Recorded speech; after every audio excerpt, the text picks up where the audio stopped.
The new channel.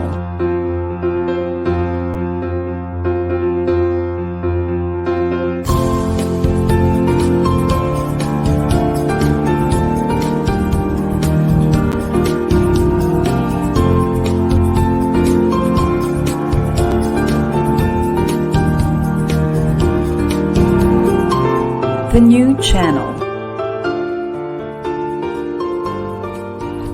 Hashtag TNC Now.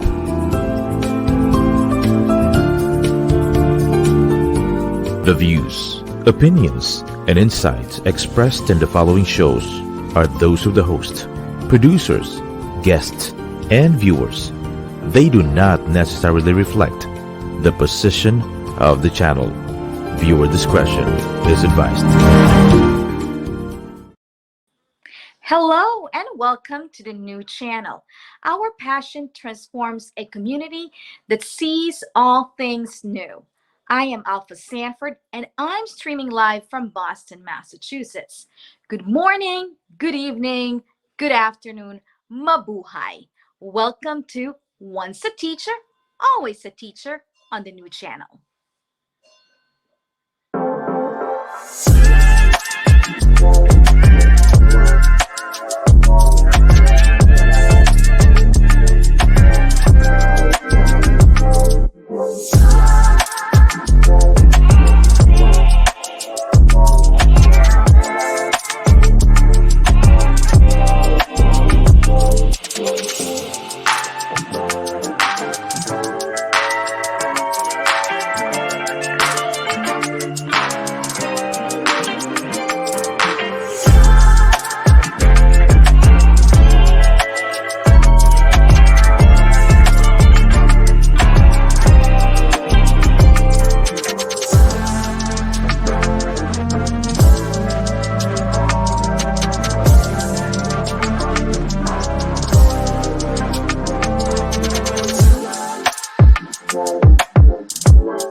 Hi everybody, it's Alpha Sanford here on Once a Teacher, Always a Teacher.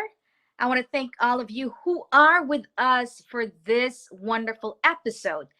Thank you for always supporting this show, and I'm hoping that you are learning a thing or two when it comes to the education field, whether you are a new teacher, an aspiring leader, or a current education leader. So for today's episode, I am bringing to you an awesome and inspiring early childhood leader from Ashland, Massachusetts. She is a Filipino. In fact, she is also an Ilocana, just like me. So maybe throughout this episode, you may be hearing us speak in our very own beautiful dialect, Ilocano. So for those who can speak the language, Ilocano language, you may want to chime in. And if you want to comment later on and give us your shout out to your fellow Ilocanas, me and our guest today, please do so and drop us kamusta or kumusta kayo apo later on. Okay? So let me actually tell you who our speaker today. Okay. Our speaker today is Adiel Gutierrez. Miss Adiel has been in the early education profession for more than 20 years and is a very experienced early childhood educator with a history of working in the education management. She graduated from the St. Louis University in the Philippines with a bachelor's in elementary education and double specializations in early childhood education and special education. Oh, wow, that's truly special, right? When she migrated permanently here in the US, she continued her professional growth by acquiring additional certifications and training. And later on, she was able to obtain her Director 2 certificate from the Early Education Center in 2015. Adiel has worked at every level at the early education profession, from an assistant part-time floater to becoming a director, allowing her to deeply relate to the challenges that every early childhood educator faces. Teacher Adiel Gutierrez currently sits as a board member of the Massachusetts Association for the Education of Young Children, an affiliate of the NACE, or the National Association for the Education of Young Children. NACE, excuse me, is the nation's largest and most influential organization of early childhood educators and others dedicated to improving the quality of programs for children from birth through age 8. So, as you can see, our guest today has really a lot of things to offer when it comes to the early education or early childhood education level. So, we think without further ado, let me bring her in the show. Okay, Miss Adiel Gutierrez, are you with us? Yes, hi. Good Hi. evening, good morning, good afternoon from wherever you are watching. Thank you, Miss Alpha, for that wonderful introduction. And yes, I will be speaking some of our dialect. It's beautiful and I would like to really improve on it. So it's nice to find somebody who's also Ilocana. Yes, thank you very much. All right, so let's talk about you. Uh, that- how do your students and your colleagues call you? Is it Miss Adiel, Teacher Gutierrez? How do they call you? No, that's too formal. Since I teach the younger ones, it's hard for them to say Adiel. Mm-hmm. So I go by Miss Addie at school. It's always Miss Addie. Sometimes it's Mrs. G, but I prefer Miss Addie. I feel like it's friendlier. I feel like it rings more to my personality. So yeah, it's Miss Addie. Miss Addie. Okay, Miss Addie. Shall we call you Miss Addie? You can call me Addie. I'm not in the classroom right now. Okay. So, how long have you been a teacher? That's how much time do you have? I've been, like you said, I've been in the industry. I've been teaching, not just in early ed, for I would say 25 years. Uh-huh. So it all started with my oldest son. He's 27 now. So when Okay. he was 2 years old, he went to preschool in Baguio City. That's Mm-hmm. where we used to live, and that's where he grew up. And during one of those times that he came home from preschool, he said, like, I was teaching him how to do stuff like, oh, okay, it's time to put away your stuff. And he said, oh, my teacher said this. My teacher said this is the way we should brush our teeth. And I said, okay, hold on. I'm mom, but that preschool teacher has all of the power. I want some of that power. So Oh. I said, okay, this is a good thing to do. At that time, I was in nursing. I was taking my Bachelor of Science in Nursing at St. Louis, but teaching has pulled me towards its heart, its center, ever since I had my children. So, especially the first one. So, yeah, that's when I started, when he was around 2, 3 years old. And what did I do? I started with the usual. I subbed for the preschool when they needed a volunteer, and then we were also part of a church community. So I started to lead that Sunday school for ages 2 to 3. And I'm really enjoying being with the children. So I said, why don't I just go to school for this and just make a career out of it, since this is what I love. And everybody has been telling me like I'll be good at it. At first I had so many doubts, like, how do I teach a child when I was I don't even know how to teach my own. Mhm. So it was the best decision, I would probably say, with my career and as an adult woman. I went I went to get my certificate first in preschool education at St. Louis. Okay. Eventually, they offered the early childhood specialization, and I did that. And around my third year, they offered for the first time special education. So I said, I'm gonna take that too because I found out that like like your tagline is once you're a teacher, you're always a teacher. But in my Right. case, once a teacher, I'm always a student. I never stop learning. So that's what I did. And here we are now. And then life took us everywhere. Life took us to, where did I go? California, because my Mhm. family migrated there. And then I married somebody who was from the East Coast. I moved to the East Coast, New Jersey, New Hampshire, and then eventually Massachusetts. So, and here we are. Wow. Wow. Life really took you to many directions, Adi. That's Yeah. wonderful. Yeah. And what's your son's name? Jaime. Jaime.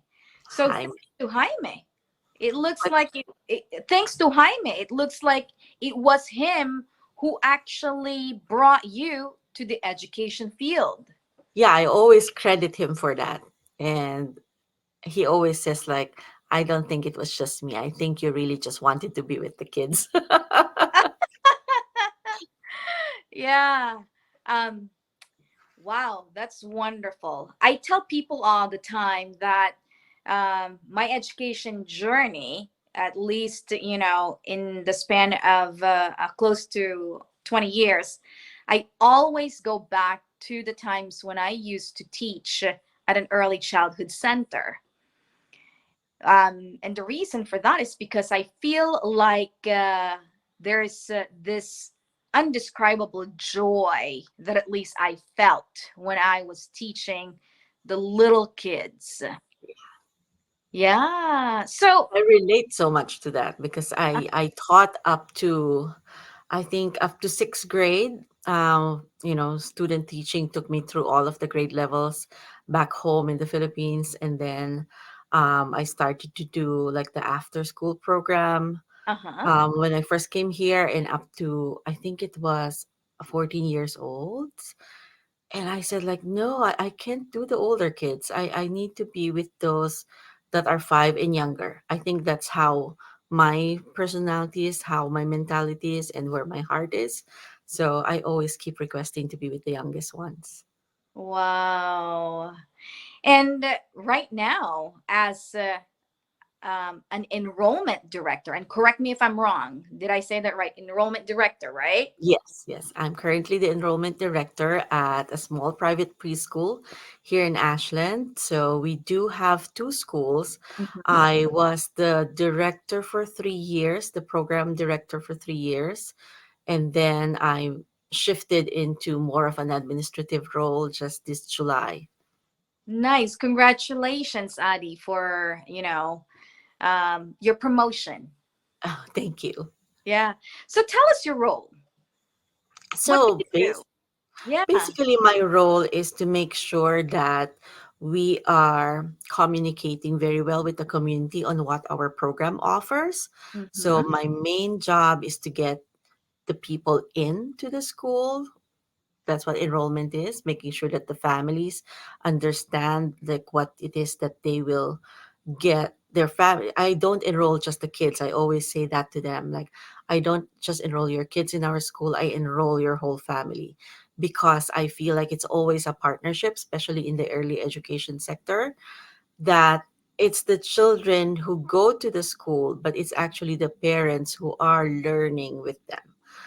We learn together. So every time I do an orientation or a tour of the school, I always tell them, like, don't think about it as a place where you're going to leave your child for how many hours in a day, but it's where you're going to partner with us for that certain amount in the day as to how we could give your child the best experience in their early life, because it will be the foundation of when they will get to the higher higher levels, like when they go to kindergarten. We don't normally just teach them to read. The Mm, first thing that I teach them is how do you become a friend, because it's always the most important thing. Like, you could know all of your ABCs and your one, two, threes, but if you don't know how to be a friend, you don't know how to ask for help, you don't know how to admit that you're having struggles, then it's going to be difficult. It's going to be something that we set them up for life for. So that's the goal. So obviously, aside from all of those deep values that we want to make the parents understand when they're enrolling in the early childhood schools, is uh, there's also that part where we want them to become more independent. We want them to, um, well, at least in how we run our schools, mistakes are a common thing, and mm. we don't spotlight them. It's because where else will they learn how to walk if they're not like scrambling all over the place? That's only in early childhood, right? That, oh, it's okay, you fell down, that's fine. You bump your head, that's fine. So, That's cute. That's really cute. And what I love in terms of what you also said is that you don't just enroll a child or their children, you actually welcome the entire family. That's pretty good. Yeah. yes, because I feel like, like education, for me, at least that's the value that I was trying to tell all of our teachers and all of our staff, and even the management, the leadership in our schools, is like we have to have this vision that we don't, obviously the money is there because I need to Mhm. get all of those enrollments. But what is more important is that they go out of our schools after kindergarten or after pre-K.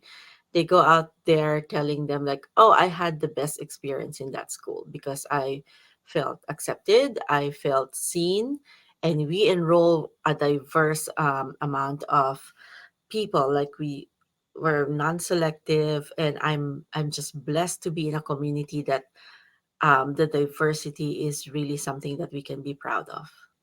Wow. That's promising for Ashland and for your early childhood center. That's something to be proud of. Yes. Yeah. I hope it So happens everywhere. yes, which actually brings me, Adi. What if an Ilocano family or a Filipino family, to that extent, comes into your door and does not really quite know what is it all about when it comes to early childhood center? Um, how would you welcome them? So maybe I'm just gonna role play. I'm Ah, an okay. Ilocano, right? And I'm Okay, gonna you're my new inquiry. Okay. yes. I may have limited language, English language, Mhm. right? So I'm gonna say, Miss Adi, kaya't ko tiya ginurol ita eskwelahan nyo. Translated into English, Miss Adi, I'd like to enroll in your school. Kasano agin ginurol ngay, Miss Adi? How would I Yeah, enroll, Miss Adi? yeah. Ti unaan tayo ket anya ti masapol mo ba ti mano nga aldaw, apay nga i-enroll mo ti ubing, anya ti kaya mo nga makita kanya na no umayso na ditoy eskwelahan mi. So, roughly translated is, what is it that your family need? Um, what do you expect from our program? What do you expect your child to be learning from our program? I think it's always because you don't know where they're at with the understanding of the early childhood industry. Like, it was a shock to some of Filipino friends that I had, because it's not a normal thing sa atin to go to a daycare center. It's Mhm. not something that is widely practiced. So I've actually had the opportunity to explain to them that, aside from them learning to socialize, which is the number one thing in early childhood anyway, is they get to express themselves. They get to be themselves and showcase where they come from, because Mm. I accept every child as they are. I see them if they're from somewhere else, like, because Ashland is a place where it's so close to Natick, where we have all of those multinational companies, and we see a lot of those people, families who come over and have their children start daycare with us. And that's the beauty of it, because I tell them, like, okay, they don't have to mix in. That's not my goal. My goal for them is to come in, showcase who they are, because we will learn from them too, not just them learning from us. I never want them to lose the identity that just because they are immigrants, just like me, that came over here, that they have to mix in. No, Mm, that's, and as an immigrant, and I think when I tell that to them, they feel more validated, like, okay, I'm not just, trying to be one in the mm, crowd. So mm. yeah. I love it. I think if I were a parent enrolling my child in your early childhood center, I'd feel welcome. And with just how you welcome that family, I feel like I belong. I love the fact that you are not trying to make them fit in the environment. What you're trying to do is really welcoming them and honoring who they are as they come in to your center. I love it. Yeah, because I feel like Mm-hmm. I have had that experience before, that with my children when we migrated over here to the US. Mm-hmm. Um, and this was the early, oh gosh, 90s or something Mm-hmm. like that when I so we were not as aware. I guess we were not as sensitive as a community then to the differences. And I felt like, oh, I'm the outsider. Mm-hmm. And I never want my children to feel that way, because they're not. They belong to the world. We Mm-hmm. are the same planet. So that also brought me to climb up the ladder, so to speak, in teaching. It's like, oh, I can do this. Like, I don't have to be um, limiting myself to what people's standards are. So it was a challenge for me personally to improve and to prove to myself that, you know what, maybe let's remove that barrier that most immigrants think that I will speak for myself. I'm not going to speak for the rest, but as Filipinos, we have that thinking, and I forgot the exact term. If you could help me with it, like when we go to somewhere else, we always feel that inferiority, Mm. and we feel like we are subordinates to the bigger race. Yeah. But yeah, but I felt at that point that this is my chance. I know, I believed in myself. The confidence in me is too much for my family, actually. So my mom said, "You don't belong to this time. You don't belong to this country," when we were in the Philippines. So I said, like, well, maybe I belong somewhere bigger, better. So that's what I did. I said, you know what, in the Philippines, I'm a teacher. I can be a teacher here too, and I can be more. That's beautiful. I love it. Yeah. I think it was on October 5th when we had the World Teachers Day. I Yes. hope that, if they will be watching this on a replay or those who are watching right now, that was a perfect reminder of really being a teacher. That's wonderful. So let's talk about the field of early childhood education. For those who may not know, what is it all about? Can you just explain the early childhood education in the context of the United States? Mm-hmm. And also, what could be the benefits of working at an early childhood center? Oh, I love talking about this one, Yeah. because not everybody is.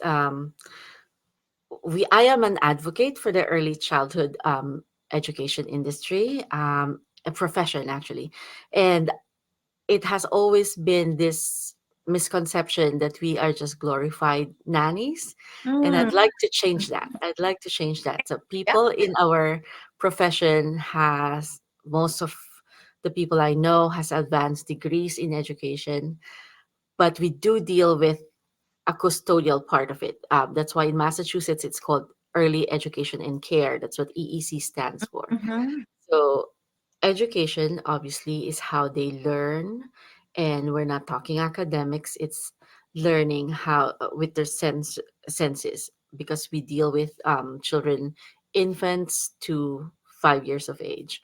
So they learn how to use their senses, to be aware of their environment, to be social, to be musical, to enhance all of those intelligences that they have.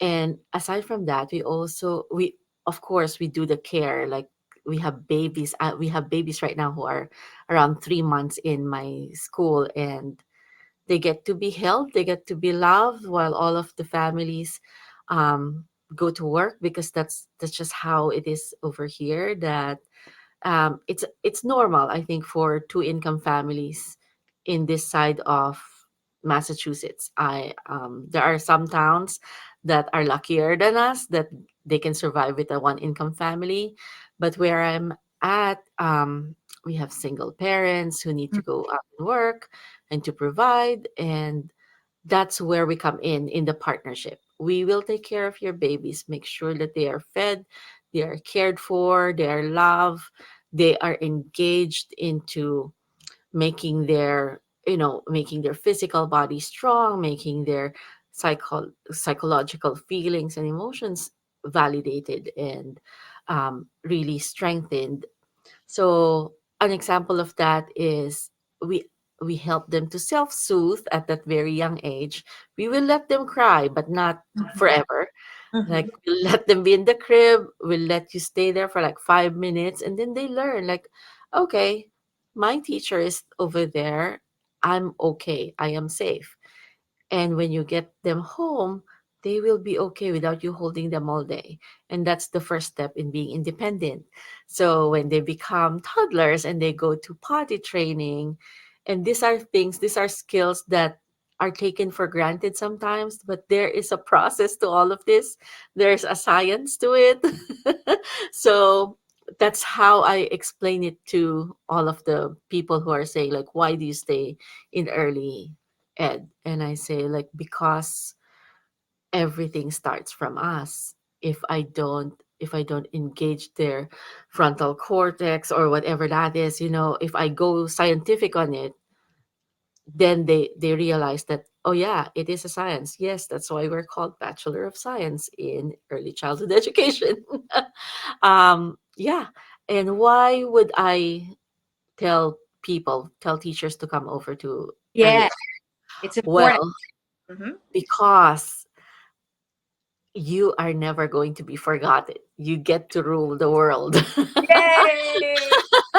I You love get to that. be, everybody remembers their kindergarten teacher or their preschool teacher, and they will say, oh, Miss Addie taught me how to use my spoon. She was the one who taught me that I can chook my fork and eat my grapes.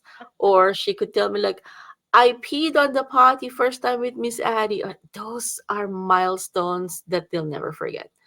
Or the first time a child writes his name like completely and says, like, I did it. Those I did it moments, they never leave you. And I think in all of my 20 years, I will still remember those times that I've seen those aha moments in the children.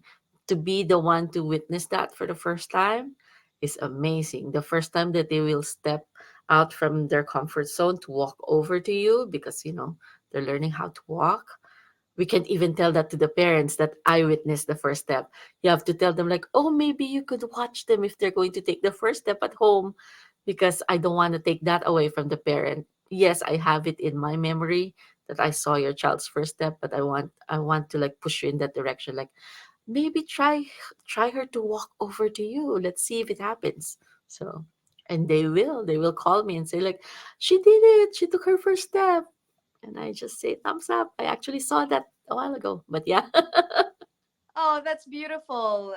That's true, actually. When I was listening to what you mentioned, I'm like, yeah, Adi is right. Up to this days, I can still remember my preschool and kindergarten teacher, Madam Suyat. So yeah, Madam Suyat, I went to this small private school for kindergarten in the Philippines called Kamiling Colleges. And yeah, Madam Suyat, I can still remember her. So, Madam Suyat, if you are watching, shout out to you.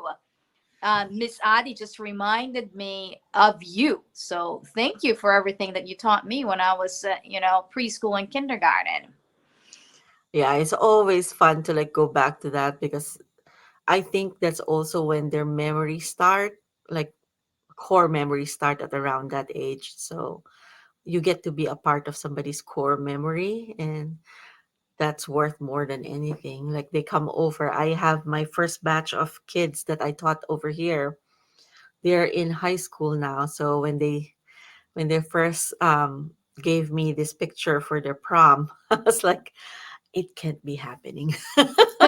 I was just changing your diaper.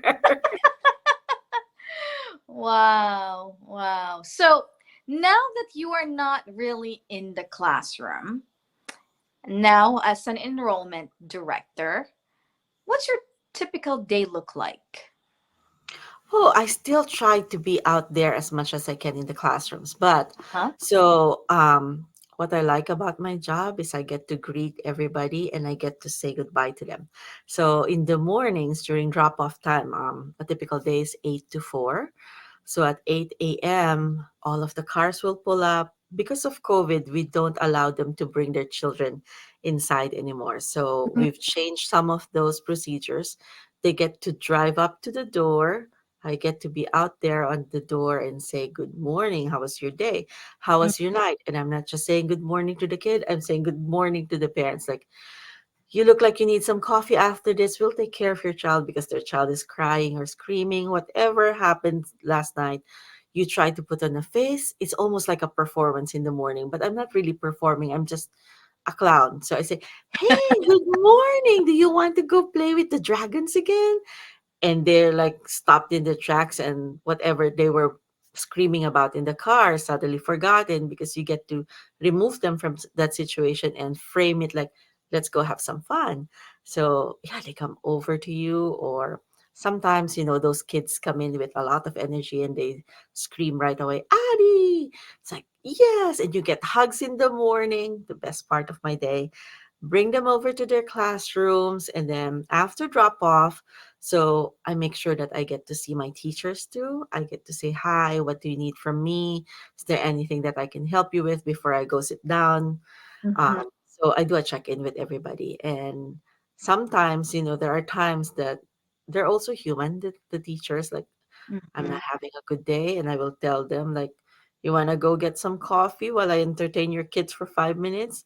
And they appreciate that. So that will take about a good hour of the day Mhm. because it's 8 classrooms that I take care of right now. So then I go back, I look at emails, I see all of the requests from parents, I see all of because we like to communicate with our communication app. It's called Hi Mama, and Oh, that's where they see all of their children's reports. What do they need for the day? The pictures are there, so I oh. try to check on that, make sure that the children's activities are really documented that way, and it's in real time, so they get to Mhm, receive.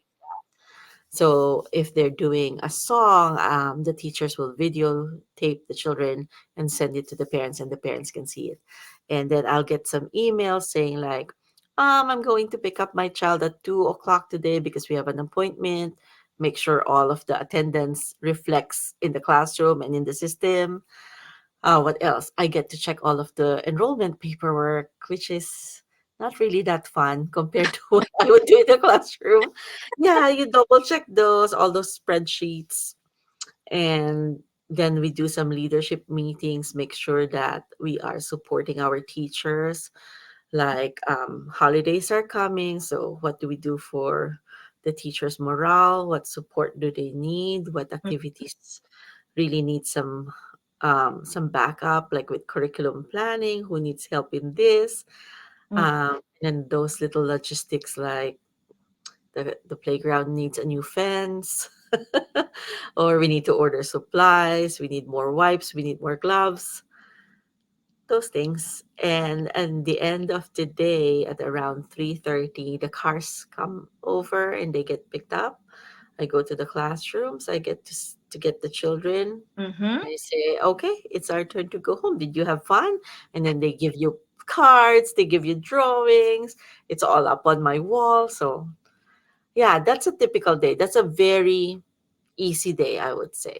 Wow. But Yeah. the good thing about early ed is there's never a day that's the same. Mm-hmm. You will get those calls from your teacher saying like, I need you to come over to room 2. We have an accident report that you need to sign.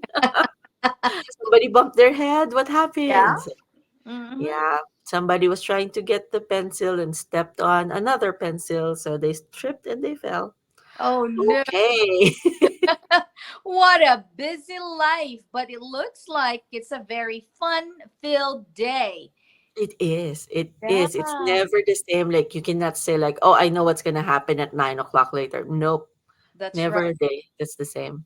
That's right. So, Adi, I want to take a break. But before we take a break, I want to continue this wonderful conversation. And when we come back, um, I know I asked earlier in terms of the benefits and things like that. So maybe when we come back, would you be able to share some of the benefits and maybe like the pay range of an early childhood educator here in Massachusetts, going up to the director's level, so that our aspiring educators may be able to understand the pay range realistically of Yes. an early childhood educator. Well, would that be Okay. Sure, we can discuss that. okay? Great. All right. Why don't we take a few minutes break and then we'll see you back here shortly.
The new channel is an online alternative new media platform of online shows for people on the go. Please watch all our shows as seen on screen. Imagine having your own show, your own playlist, your own content, but we make it easier for you. TNC aims to transform the lives of our viewers through engaging, authentic, and original content. Our channel is a responsible, global 24 over 7 platform that showcases Filipino talent, global influencers, cultural intelligence, and ingenuity.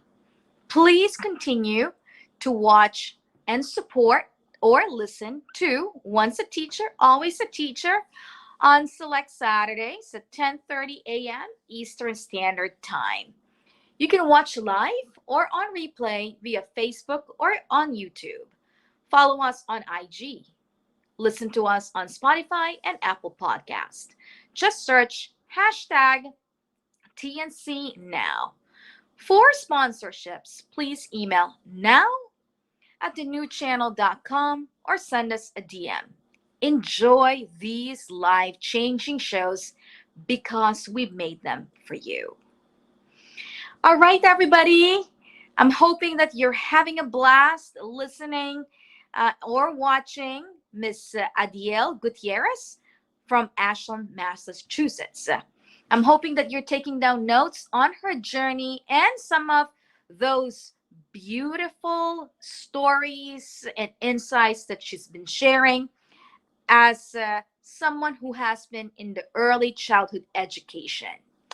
All right, so why don't we bring her back in and let's talk. What are some of the benefits of an early childhood education teacher or a leader? Miss Adi, Hello. hello, welcome back. Glad to All be right. back. Okay, let's talk things about benefits, huh? Yeah, yeah. All right. Well, what can I say? When you're here, at least I can speak for Massachusetts. When you're in early childhood education, it is a very varied field. So there are certain levels, I would say levels to it. There are private owned preschools, there Mhm, are family child care centers, which are owned by individuals and families. And there's corporate ones. So obviously, corporate has more of those financial benefits and mhm, perks. I would say I've worked in all of those areas. So I would say that if you work in a corporate one, you get a lot of extra benefits, such as there's gym memberships, there's phone discount memberships. What else have we got before? There's magazine subscriptions. So those are perks that you can get from the job. Aside from working and trying to really improve your field, most of I would say most of the early childhood centers, whether they're private or corporate, offers a lot of tuition discounts, mm, and they offer a lot of professional development opportunities. So, if you find one that's a really good center, a really good management, they will help you enroll in it. They will find the courses that you need. For example, you'd like to become a lead teacher, or you're working towards your director certification. Well, I would personally say I will find you one. I will find you those courses. I will find you scholarships. And actually, EEC has now launched this professional pathways. I think they just launched it recently, where they offer a lot of courses for free, and scholarships are given throughout the year if you'd like to continue your education. And there's also what other benefits do we have? Well, it's standard to have health benefits, and it goes towards your social security, your 401k, which is the life what do you call this? How do I explain 401k? yeah, you're Retirement, yeah. yeah, yeah. Yeah, and then The good thing sometimes with other schools is they offer longevity bonuses. So if you're there for 3 years, you get bonuses of this. I've actually worked in one center where we celebrated one of the teachers' 25th anniversary. So we had a big dinner. We had She gets to choose her prize for serving, prize I would say, or gift for serving for 25 years. But aside from that, I think it's just having that sense of family, being those same minded people, like minded people that really want to push the profession forward. And a range would be for, if you're a starting teacher, this is the best time to be in the early ed industry right now, because Mhm. after COVID, we Yeah, saw everybody struggling with staffing. We are struggling. I think every profession is struggling with staffing. that's true. But if you have if you have what it takes, because right now we we hire for we hire for attitude. Skill can be trained. That's So if right. you really have the heart for it, I would say go for it. Like, if your background is here and there, we'll find you the courses that you need. Mhm. But if you have the heart for it, it's hard to, you can't get that in any school, the attitude towards work or the attitude towards your profession. So Mhm. skills we can train, but the heart and the attitude, that's what that's what we look for. But the range right now is crazy. It's almost like a bidding war. We try to get teachers for, I know we've upped our game with salaries. I would say it's a ballpark around 18 to 20 right now, Uh-huh. starting, which is in Massachusetts. I think our minimum wage is, where's it at, Miss Alpha? Is it at I 11, believe 15. 15? Is it at 15? Yes. Okay. So Yeah. yeah, so it starts at 15. We upped it to way higher than that. If you have your bachelor's, then there's a tier to it, because obviously, it doesn't have to be something like, just because we need a person doesn't mean that we don't reward you for going through those extra credits, for going through your education, because education is important. You still have to have it. Even now that I'm in my late 40s, I'm still enrolled in school because I have to learn with the times. So, well, as you go up the ladder, as I should say, the pay range also goes up. But yeah, Mhm. that's around. And this is also one thing that I would like to tell those people who'd like to go to early ed. Don't settle for the first one that they give you. They say, okay, you start at this rate, and you can, and wherever you are, actually, not just in early ed, if you believe that that's not your worth, Yeah. go for it. I mean, tell them, like, oh, I believe I'm worth more than this because this is what I can bring to the table. Don't be afraid to, don't self reject, you know, Mhm. know That's a your worth. great, yes, that's a great tip, Adi. Wonderful tip. All right, you've shared in terms of this all your wonderful things that you do and are feeling at your current role. What is the toughest part of your job? Ah, okay. Well, it always has to do with, I would say, management and Okay. the higher up. Because we are, not that I have anything against the licensing agency, which is EEC, but we always have that, like, okay, this is what they want us to do as teachers or administrators. And our job is, as administrators, how do I translate that to the everyday work that my teachers do? Like, they come out with regulations and policies. It's always those policies that gets me. It's like, I need to know the why in everything. It's like, why are we doing this? What this is? Sometimes my teachers say, but that's extra work. But if I know the why, then I could explain it to them better. Sometimes you go to some management or some policies, company policies, that just don't make sense for me, maybe because they just don't align to my values or to my thinking or to my personality, whatever it is, it just doesn't align. And I question that. And I think that's the tough part, is because I am still a Filipino, I try to, that part of me being a Filipino that's non confrontational is still there. So it's hard for me to like express myself at the moment. I tend to like take a step back and let me think this, let me overthink this, and let me write it down, and then let me come back. But some people take that as saying yes or being complicit. And when I go back to them about it, it's like, oh, I thought you already agreed on that last time we talked about it. No, no, you talked. I didn't talk back. So it's always that thing with, yeah. But overall, it's just trying to get all of the policies and regulations to a simplest terms, I would say, for my teachers to really understand the why of it. Because, like I said, there's always got to be intention and purpose in what they do. It's it's a hard job as it is. It's very physically exhausting. And if I tell them like, oh, actually you can put that hand sanitizer on the table because it's a policy, it's like, why? It's like it's common sense for them to have it accessible because it can fall off, it could hit the child, or the child could gain access to it, and we don't like them having alcohol in their mouths or something like that. Or if I tell them that you can't have hot coffee just lying around because kids tend to get to all of these parts of our desk, and you don't want to be the teacher explaining to the parent like, oh, I brought my dunks today and it was hot and your child got burned. So those are little policies that I have to explain to them, the little intricacies of it. That's the hardest part of my job.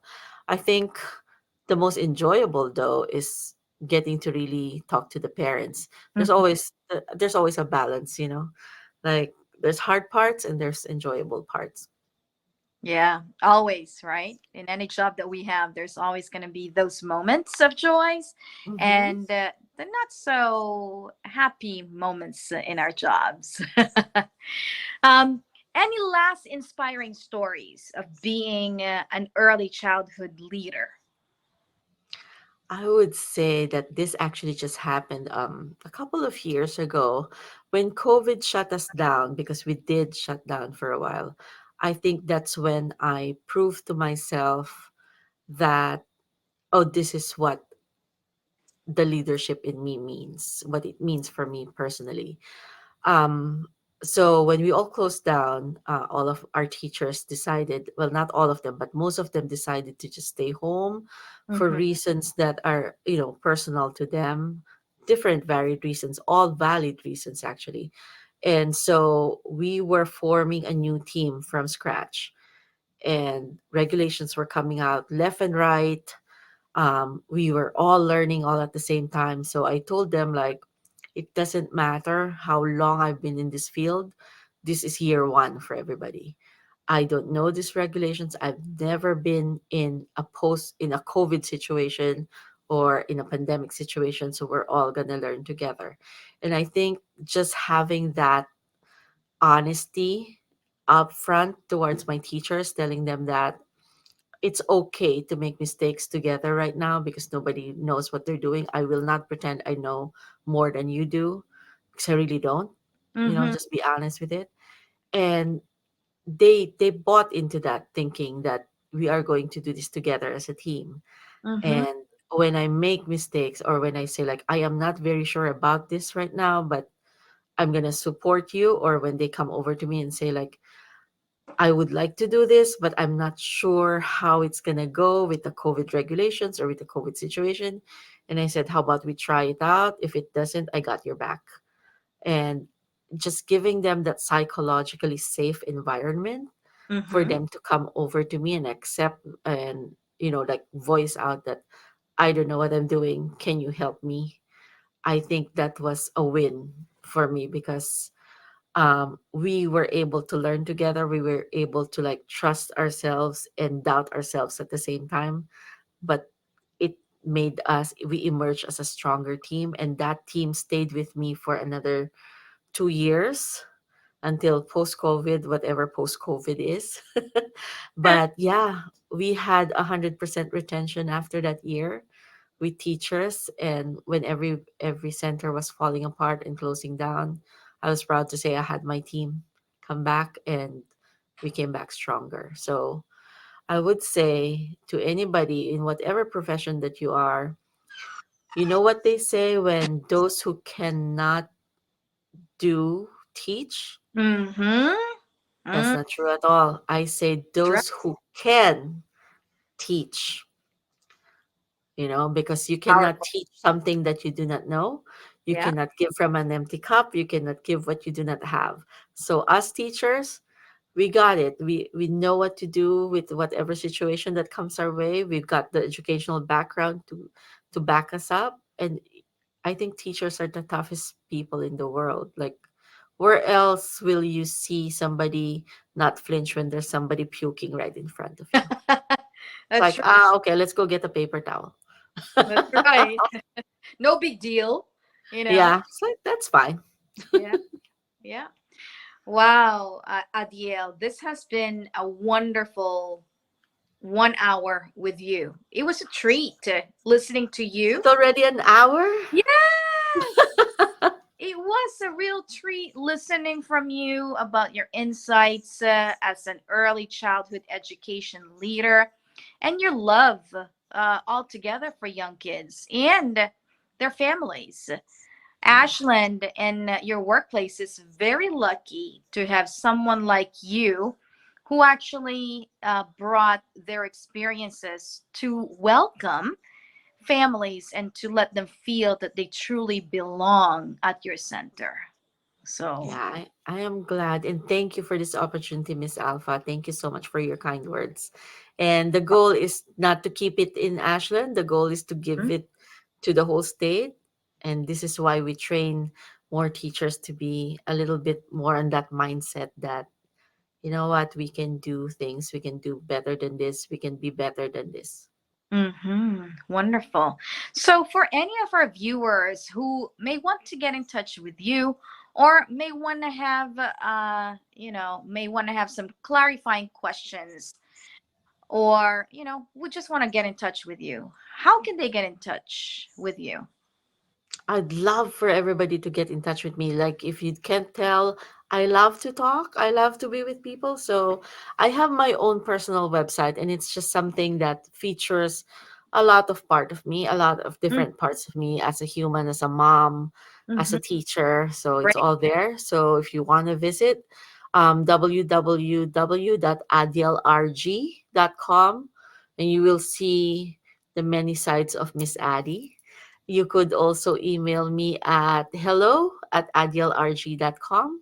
You could find me on Facebook. You could find me on Instagram. I'm a very social person. I love social media.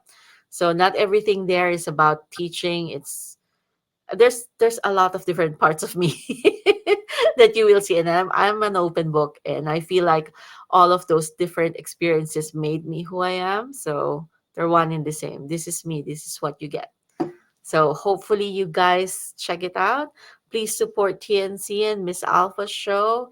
It's really Thank a you. good one. And yeah, if you have anything else that you'd like to ask me, feel free to like shoot me an email. And thank you, Miss Alpha, and more power to you. Oh, thank you. It's been a pleasure, Addie, for having you. May you be blessed, and I'm hoping that you will continue to show the love and care to the youngsters out there and to their families. And with that, ado nga salamat ko kinyam, Madam Adi. Uh, Agyaman madam. salamat, Madam. All right, folks, this ends our episode, and we will see you again next week. Bye for now.